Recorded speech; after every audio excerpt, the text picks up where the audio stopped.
बच्चों, कक्षा 8 में आपका फिर से मैं हार्दिक स्वागत करता हूं। आज हम चित्रपदानी 1 का विशेष नियमों के साथ अध्ययन करने जा रहे हैं। पुनरावर्तन के अभ्यास से आप पुल्लिंग, स्त्रीलिंग और नपुंसकलिंग शब्दों की पहचान करना सीख चुके हैं। आइए बच्चों, अब हम कक्षा 8 संस्कृत विषय के प्रथम पाठ चित्रपदानी में दिए गए व्याकरण के तत्वों को समझते हैं। संज्ञा। संज्ञा की परिभाषा: व्यक्ति, वस्तु, स्थान, पशु पक्षी आदि के नामों को दर्शाने वाले शब्दों को संज्ञा कहते हैं। सर्वनाम। सर्वनाम की परिभाषा: संज्ञा के स्थान पर प्रयुक्त होने वाले शब्दों को सर्वनाम कहते हैं। वचन। वचन की परिभाषा: शब्द के जिस रूप से उसके एक या एक से अधिक होने का पता चले उन्हें वचन कहते हैं। लिंग। लिंग की परिभाषा: संज्ञा शब्द के जिस रूप से स्त्री या पुरुष जाति का बोध हो उसे लिंग कहते हैं। क्रियापद।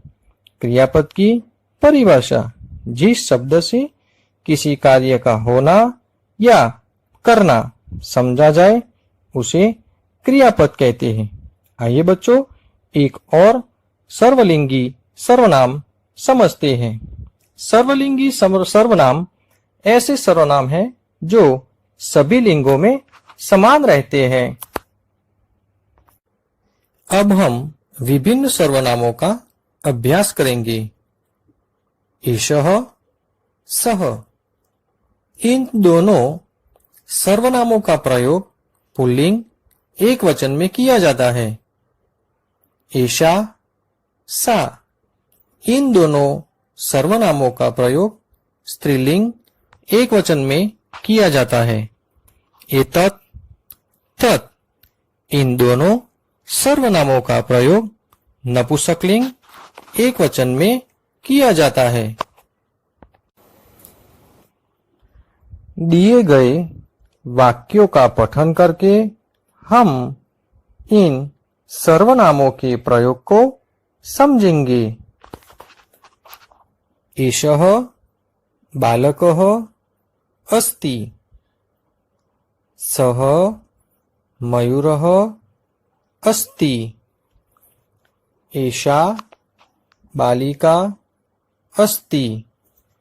सा चटका अस्ति।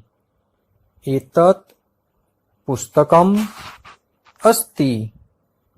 तत् द्वारम् अस्ति।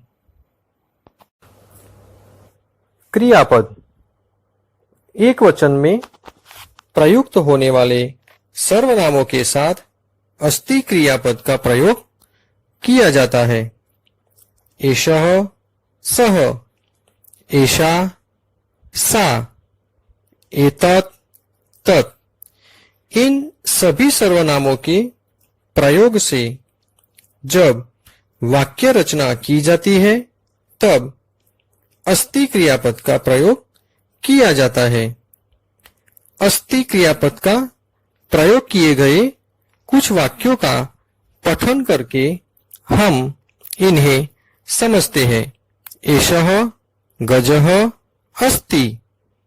एषा चटका अस्ति। तत् द्वारम् अस्ति।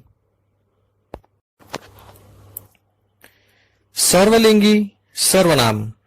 आपके लिए एक नए सर्वनाम का प्रकार जो सभी लिंगों में समान रहता है।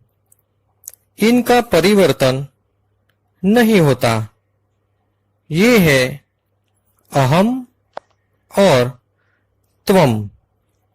अहम प्रथम पुरुष एक वचन और त्वम द्वितीय पुरुष एक वचन।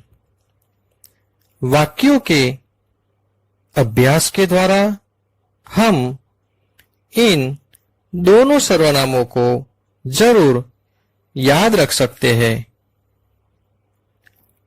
आइए बच्चों, इन वाक्यों का वांचन करते हैं।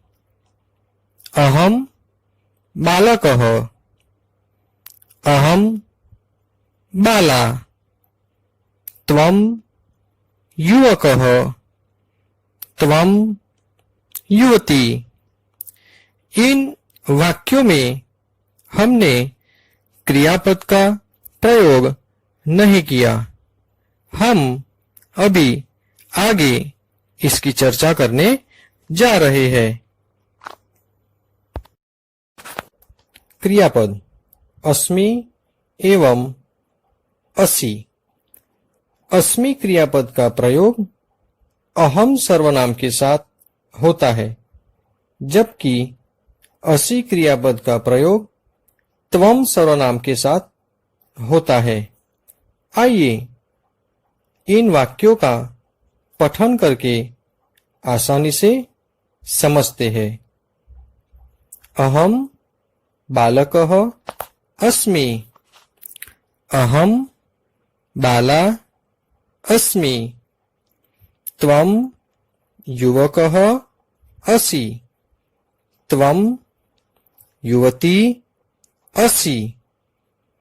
बच्चों, आपको अंत में एक और बात बताना चाहता हूं कि अहम और त्वम का जब वाक्य में प्रयोग होता है तब हलंत म बिंदु के रूप में परिवर्तित हो जाता है, लेकिन हर बार इस तरह परिवर्तित नहीं होता। आगे मैं इसका और भी अभ्यास कराऊंगा।